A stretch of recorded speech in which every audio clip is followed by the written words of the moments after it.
भाई, क्या हाल चाल। तो भैया आज हम अपनी वीडियो नंबर 2 के साथ आ चुके हैं, जिसमें हम क्वेश्चंस करेंगे नीट सीरीज के जो हम ट्राई कर रहे हैं। पहली वीडियो में हमने 5 क्वेश्चन पढ़ लिए थे। अगर आपने वो वीडियो नहीं देखी है तो भैया लोग वो जाओ उस वीडियो पे और जरा वो क्वेश्चंस ट्राई कर लो। तो क्वेश्चन नंबर 6, 5 क्वेश्चन हमने कर लिए हैं। 6th क्वेश्चन जो आपका नीट 2015 में आया हुआ है। इस क्वेश्चन में आपको विस्कोसिटी और डेंसिटी ऑफ फ्लूइड के बारे में कुछ बात करी गई है। क्वेश्चन आपके सामने आपको दिख रहा होगा। आपसे कह रहा है कि क्रिटिकल वेलोसिटी का जो डायमेंशन है, क्रिटिकल वेलोसिटी इसमें बोला हुआ है एक चीज वीसी क्रिटिकल वेलोसिटी है। क्रिटिकल वेलोसिटी फ्लूइड में आपने पढ़ा होगा। क्रिटिकल वेलोसिटी अभी सिर्फ इतना काम है कि ये कोई वेलोसिटी है जिसका डायमेंशन LT-1 होता है। तो वो कह रहा है कि क्रिटिकल वेलोसिटी का डायमेंशन फॉर्मूला जो है वो इसके डायमेंशन फॉर्मूला के इक्वल होना चाहिए। Eta to the power x, rho to the power y and radius to the power z। वो कह रहा है कि इनके बराबर होना चाहिए, इन दोनों का डायमेंशन इक्वल होना चाहिए। तो अगर हमें डायमेंशन इक्वल करना है तो हमें ईटा का डायमेंशन पता होना चाहिए, वो होता है विस्कोसिटी। भैया विस्कोसिटी कैसे निकलेगा? तो हमने एक फ्लूइड वाले चैप्टर में एक चीज पढ़ी थी, स्टोक्स लॉ। अगर आपने नहीं पढ़ा है तो आई वुड सजेस्ट कि प्लीज जाइए और पढ़िए स्टोक्स लॉ। क्या होता है किसी और वीडियो में डिटेल में बात करेंगे। तो इस फॉर्मूले से F is equal to 6 pi eta RV, ये होता है ड्रैग फोर्स जो खींचता है, किसी चीज को फ्लूइड में जाने से रोकता है, वो है ये। तो इस फॉर्मूले से बस इतना काम है कि ईटा का डायमेंशन निकाल लो सर। तो ईटा का डायमेंशन निकाल लेते हैं। कैसे निकलेगा सर ईटा का डायमेंशन? ईटा यहां से आ जाएगा F divide by 6 pi RV, यहां से काम बन जाएगा। ओके, F होता है डायमेंशन MLT-2। 6 पाई का खुद का कोई डायमेंशन नहीं होता है, लेंथ का L हो जाएगा, इसका LT-1। इस तरीके से कुछ आपने इसको लिख लिया। फिर इसको रीअरेंज करेंगे तो ML एक पावर कैंसिल हो चुका है यहाँ पे, और ये ऊपर चला जाएगा। L टू द पावर यहाँ पे -1 बचेगा, और T टू द पावर ये ऊपर जाएगा, वो भी -1 बचेगा। तो ईटा का डायमेंशन बेटा लोग ML-1 T-1 ये अलग से निकाल लो। ठीक है, ओके, निकाल दिया। मैं मान के चल रहा हूं आपको आता है निकालना। उसके बाद आपको डेंसिटी चाहिए। डेंसिटी मास अपॉन वॉल्यूम होता है, तो उसका डायमेंशन तो आपको ऐसे ही पता होना चाहिए। मास होता है m, वॉल्यूम होता है L3। तो ML टू द पावर -3, नीचे से ऊपर लाया तो माइनस लग गया। रेडियस का R होता है इसका। दोनों की डायमेंशन को इक्वल करना है, मतलब दोनों की डायमेंशन को पुट करना पड़ेगा। भैया कर दो ना पुट। फिर तो VC का डायमेंशन हो जाएगा LT-1। ओके सर, मास का कितना डायमेंशन है सर इसमें? मास का डायमेंशन है इसमें 0, मतलब मास का कोई डायमेंशन नहीं है। Okay, equal to eta. Eta कितना है? ML-1 T-1, ML-1 T-1 to the power x, rho ML-3 to the power y। Okay, radius मतलब length to the power z। थोड़ा सा रीअरेंज करना पड़ेगा हमको। m to the power multiply कर दो, 1 इंटू एक्स इज x, और यहाँ पे y तो प्लस y। मल्टीप्लाई में पावर ऐड होती है, अगर आपको नहीं पता है तो पता होगा, वैसे कोई बात नहीं। l to the power -1 into x तो हो जाएगा ये -x, और l to the power -3 into y तो हो जाएगा -3y, और l टू द पावर ये z तो प्लस z। ओके, m हो गया सर, l हो गया सर, उसके बाद बचा t to the power -x, और कहीं पे टाइम नहीं है, टाइम सबका खराब चल रहा है। Okay, m to the power 0, l to the power 1, t to the power -1। देखो मैं समझा रहा हूं तुम लोगों को एक एक चीज, इसलिए तो मुझे टाइम लग सकता है, तुमको टाइम नहीं लगना चाहिए। तुम्हें तो जस्ट करते करते भागना है, 1 से 1.5 मिनट नहीं लगनी चाहिए इसमें। ओके, मास की पावर कितनी है सर? 0। यहाँ पे कितनी है? x प्लस वाई, इसका मतलब x plus y equal to 0 हो सकता है। अगर x plus y is equal to 0 है तो इसका मतलब ये हुआ सीधे सीधे x is equal to -y, मतलब जो भी x का वैल्यू है वो y के वैल्यू के बराबर होगा, एक माइनस के साथ। ओके, लेंथ का पावर है 1। यहाँ पे लेंथ का कुछ घिनौना सा पावर है जो हमारे अभी किसी काम का नहीं है। टाइम का पावर -1, टाइम का पावर -x। अरे वाह, यहाँ से कुछ काम बन सकता है। ये t-1 है, t-x है, मतलब x और -1 ये दोनों बराबर हो गए, तो ये x इक्वल टू हमें पता चल गया 1। सीधा सीधा x की वैल्यू 1 आ गई सर। कैसे? इन दोनों को कंपेयर करा टाइम को। x अगर 1 आ गया तो y कितना आ गया? y तो -1 आ गया। अरे वाह, मजा ही आ गया सर। x 1, y -1। अब क्या करें? z भी तो चाहिए, z के लिए इस लेंथ की पावर को बराबर पुट करना पड़ेगा। कहां करो कहां करो कहां करो कहां करो, कहीं भी कर लो सर। इधर कर लेते हैं क्वेश्चन के नीचे कितना है ये लेंथ का पावर, और ये this will be minus x minus 3y plus z is equal to 1। Value put कर दो भाई। x का वैल्यू कितना है बच्चा लोग 1, तो ये -1। y का वैल्यू कितना है बच्चा लोग -1, तो हो जाएगा +3 plus z is equal to 1। Okay, ये हो जाएगा 2, उधर जाएगा -2, तो z इक्वल टू 1 - 2 सॉल्व कर लेंगे -1। अब ये मत कहना सर ये 1 2 3 1 2 3 नहीं आराम से इतना तो करना पड़ेगा बच्चा। तो x का वैल्यू आ गया 1, y का -1, z का -1, तो आपका आंसर कितना आया x, y, z which is 1 and -1 and -1। Answer option number 1 2 और 3 या ऑप्शन नंबर 3 इज करेक्ट। तो ये आपका पहला क्वेश्चन हो गया, इसको दोबारा अच्छे से समझ लीजिएगा, ठीक है। ओके, चलिए अपने क्वेश्चन नेक्स्ट की तरफ बढ़ते हैं। जी, क्वेश्चन नंबर 7 ये आया है आपका क्वेश्चन नीट 2014 का क्वेश्चन है। क्वेश्चन में कुछ ऐसा कह रहा है, आपके सामने क्वेश्चन है, पढ़ लेना जल्दी से। ये कहता है कि फोर्स, वेलोसिटी और टाइम, इन तीनों को मैंने फंडामेंटल यूनिट माना है, तो इनके टर्म में आप मास को रिप्रेजेंट कर दीजिए। क्वेश्चन को दोबारा समझते हैं। फंडामेंटल यूनिट, चलिए क्या बोल रहा है समझ में कुछ नहीं आ रहा है।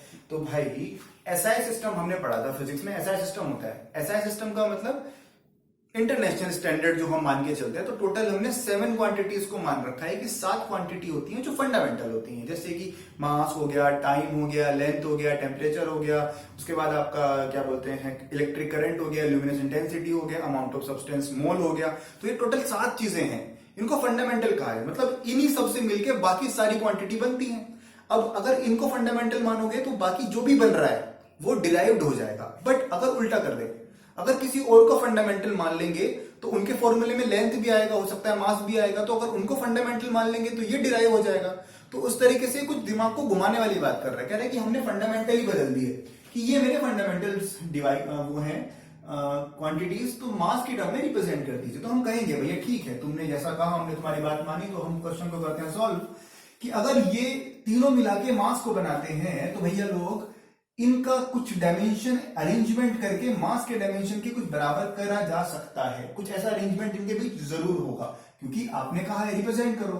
तो हम ऐसा बोलते हैं कि यार जो मास का डायमेंशन है m का, वो इनके डायमेंशन के इक्वल होगा, f के, v के और t के। बट डायमेंशन का वैल्यू कितना होगा वो मुझे नहीं पता। फोर्स का 2 होगा, 3 होगा, v का 1 होगा, -1। तो मैंने क्या करा, वेरिएबल मान लिए। कैसे वेरिएबल? अल्फा बीटा गामा मान लो, या फिर एक्स वाई जेड मान ले, थोड़ा अच्छा लगता है यार, और कुछ नहीं। मानने को तो कुछ भी मान लो सर, मैथ थोड़ी ना लेट कर लो। फिर चलो x, y और z मान लिया, जिसकी वैल्यूज हमें पता करनी है। अगर हम x, y, z निकाल देंगे तो हमारा क्वेश्चन सॉल्व हो जाएगा। तो वही बिल्कुल पुराने वाला तरीका, दोनों तरफ की डायमेंशंस निकालो, बराबर रखो, 3 इक्वेशन बनाओ और सॉल्व करो। चलिए सर काम पे लग जाते हैं। मास का डायमेंशन कितना होता है? m, हम सबको पता है। फोर्स का dimension m l t - 2 to the power x।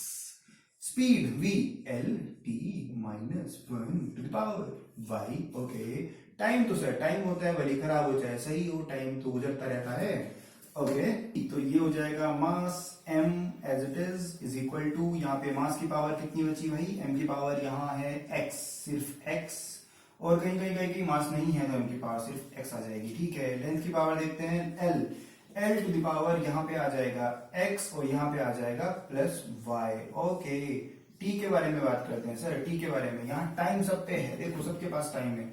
t की पावर -2x हो गया, t की पावर -y हो गया और t की पावर +z हो गया। सर यहाँ पे अगर हम बात करें तो यहाँ पे सिर्फ मास है। मास होने का मतलब m की पावर है 1। यहाँ पे ना तो लेंथ है, ना डायमेंशन, ना टाइम का कोई डायमेंशन है। दोनों को कंपेयर कर दो लेफ्ट और राइट में, तो आपको दिख रहा होगा m की पावर x, m की पावर 1, तो x इज इक्वल टू सीधा सीधा कितना आ गया? 1, एक आ गया value.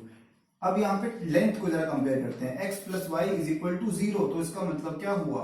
x plus y is equal to 0 का तात्पर्य है कि जो x का डायमेंशन है उसमें माइनस लगा दो तो y का डायमेंशन बन जाएगा। x का डायमेंशन है 1, तो y का डायमेंशन कितना हो जाएगा प्रभु? -1। ओके, अब x और y निकल चुका है, z की तरफ बढ़ते कदम, t की पावर 0, यहाँ पे t की पावर -2x - y + z कर दो जरा दोनों को इक्वल। तो ये हो जाएगा -2x minus y plus z is equal to 0। x की जगह क्या रखेंगे 1, y की जगह कितने रखेंगे -1 रख दो ना फिर। तो -2 ये हो जाएगा +1 और plus z is equal to 0। कितना हो गया ये सर? ये हो गया यहाँ पे -1 उधर जाएगा तो ये क्या हो जाएगा +1। तो z का वैल्यू भी कितना आया 1। क्या क्या वैल्यू मिले हम लोगों को 1 -1 एंड 1। x y z का वैल्यू आ गया तो यहां पे पुट कर सकते हैं हम x y z का वैल्यू। तो कितना पावर बैठेगा हमारा? ये बैठेगा m is equal to f to the power 1 v to the power कितना v की पावर y का वैल्यू -1 और टाइम की पावर कितना वापस से 1। तो f v -1 t1 क्या कोई ऑप्शन में है? एफ वी -1 t1 जी हाँ, ये हमारा फोर्थ ऑप्शन। तो इसी के साथ क्वेश्चन नंबर 2 खत्म, फिनिश। Very good. ऐसे बहुत सारे क्वेश्चन अब हम लोगों ने कर लिए हैं, तो आई होप आप ऐसे क्वेश्चंस में अब गलती नहीं करेंगे। मेरी बात ध्यान से समझ लेगा, ये ऐसे क्वेश्चंस एक आधा आ ही जाता है, तो आपको अपने हिसाब से 4-5 क्वेश्चन हमने कर लिए ऐसे, आप अच्छे से इसको कर लेना। तो चलिए आगे बढ़ते हैं अपने नेक्स्ट क्वेश्चन की तरफ।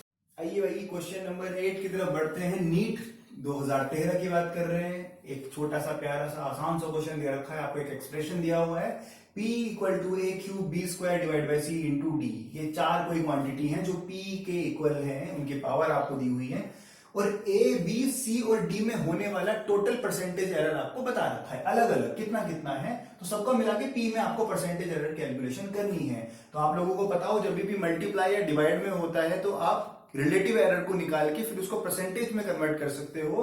तो इस एक्सप्रेशन को कैसे लिखा जा सकता है सर? कई बार कर चुके हैं हम, दोबारा जल्दी से करते हैं। Delta P by P is equal to 3 times delta A by A plus 2 times delta B upon B plus, भले ही नीचे डिवाइड में है बट एरर हमेशा ऐड होता है, तो याद रखिएगा, घबराना मत कि सर इसकी पावर तो -1 हो जानी चाहिए। ना ना ना ना ना ना ना, आगे चले प्लस D बाय D। क्या करते हैं हम, क्योंकि a की पावर 3 है तो ऐसे ऐसे 3 बार लिखना पड़ेगा, delta a by a, delta a by a, delta a by a. तो क्यों लिखना 3 बार भाई? 3 से मल्टीप्लाई कर आगे बढ़, इतना टाइम नहीं हमारे पास। ऐसे इसको 2 बार लिखना है, इसकी पावर 1 1, दोनों को एक एक बार लिखना है। अब ये तो है रिलेटिव एरर, अब इसमें 100 से मल्टीप्लाई करते हैं प्रभु, तो परसेंटेज एरर बन जाता है। Percentage error in the value of p is equal to 3 times percentage error in the value of a plus 2 times percentage error in the value of b plus percentage error in the value of c। अरे sir क्या हो रहा है, ये इतना time लग रहा है, कोई बात नहीं, लगता है, आ जाओ। ओके, कितना कितना दे रखा है value a b c d, कितना कितना परसेंट 1 2 3 4। कितना बढ़िया आदमी है, सीधा वैल्यू दे रखी है 1 2 3 4।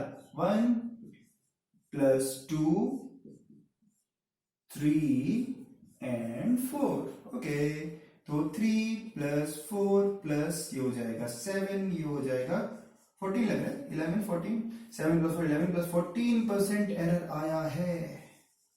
काफी ज्यादा एरर है, कर क्यों रहे हो भाई, फिर इतना एरर लेके घूम रहे हो। तो 14% के साथ हमारा आंसर आ जाता है सी। ओके, तो क्वेश्चन खत्म। अब बढ़ते हैं अपने नेक्स्ट क्वेश्चन की तरफ।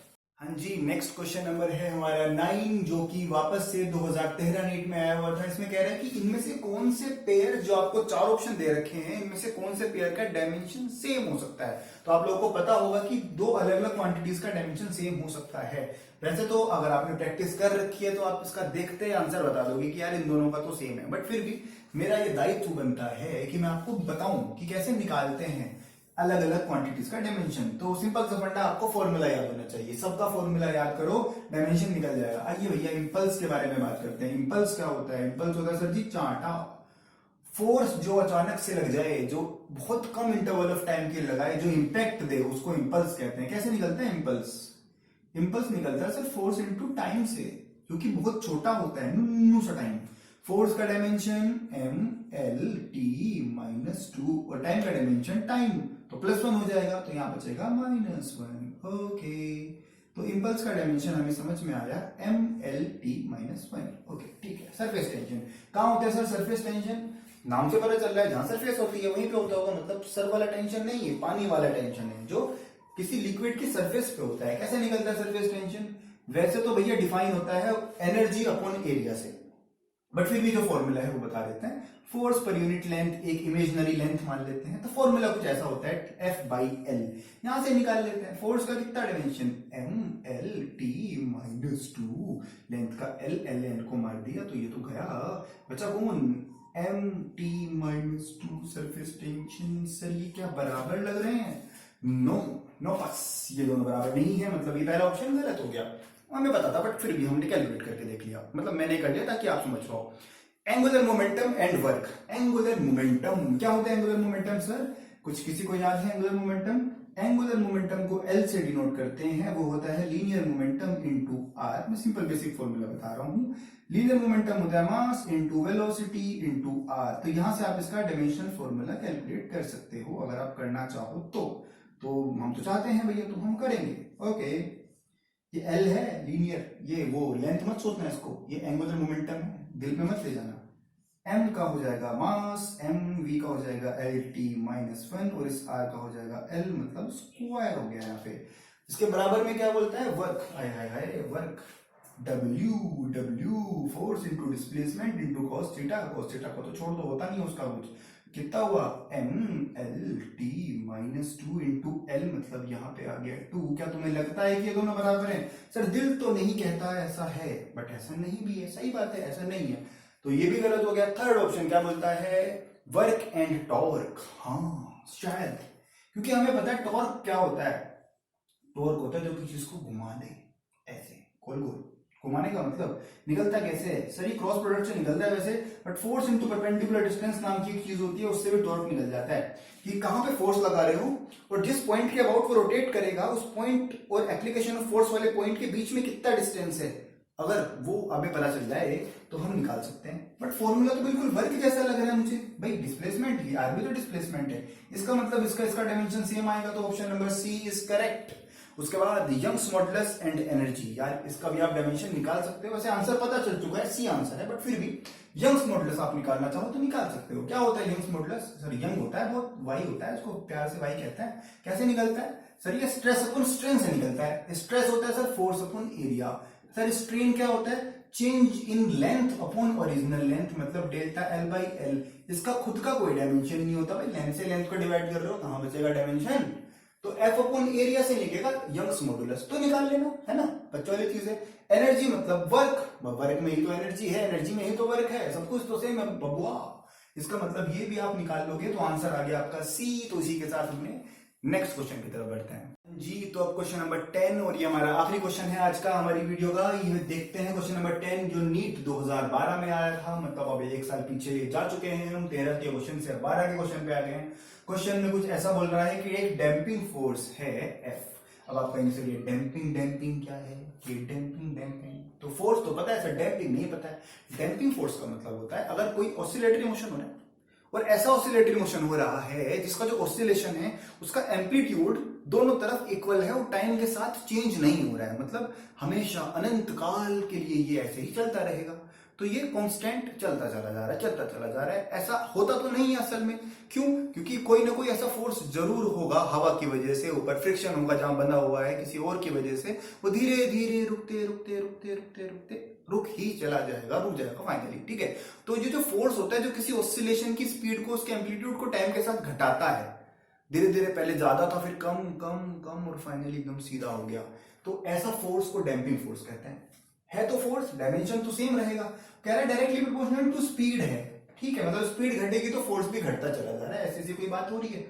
कहता है कि इसके साथ जो कांस्टेंट आएगा उसका डायमेंशन बता दो, है ना, कुछ ऐसे बोल रहा है, डायमेंशन बता दो या यूनिट बता दो, तो डायमेंशन निकल गई तो यूनिट निकल गई। आइए सर, तो हमें पता है प्रोपोर्शनल है तो कांस्टेंट लगाना पड़ेगा, तो इक्वल लगा देंगे, तो k इंटू वी। हम कह सकते हैं कि दोनों बराबर है तो दोनों की तरफ का डायमेंशन भी बराबर होगा प्रभु, बिल्कुल सही बात। इसका डायमेंशन m/l/t-2, हमें इतनी बार पता है, कोई ऐसा पागल तो नहीं है भैया इसको डायमेंशन भी याद नहीं हुई, कृपया याद कर लेंगे तो दिक्कत हो जाएगी। v का डायमेंशन l/t-1, कुछ कट रहा है क्या, l को मार दिया, ठीक है, 1-1 ने 1-1 को मार दिया, हमने दिमाग में मार दिया कि ये मार दिया, तो k का डायमेंशन कितना आया, k का डायमेंशन यहाँ आया m, ये आया t-1, यही तो k का डायमेंशन है, बट उसने तो मुझसे यूनिट पूछा है, मास मतलब केजी हुआ, टाइम मतलब सेकंड इनवर्स हुआ, तो क्या केजी पर सेकंड है कहीं पे?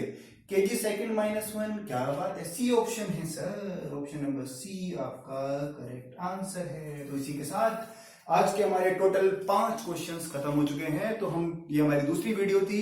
आई होप आपको चीजें समझ में आ रही होंगी। अगर आपको अभी भी कोई डाउट आता है तो आप मुझे मेरे पर्सनल नंबर पे व्हाट्सएप पे कांटेक्ट कर सकते हैं, अगर आप नीट की तैयारी कर रहे हैं। मिलते हैं हमारी नेक्स्ट वीडियो में। Thank you so much, bye bye, enjoy और अपना ख्याल रखिएगा। लॉकडाउन चल रहा है। Thank you so much.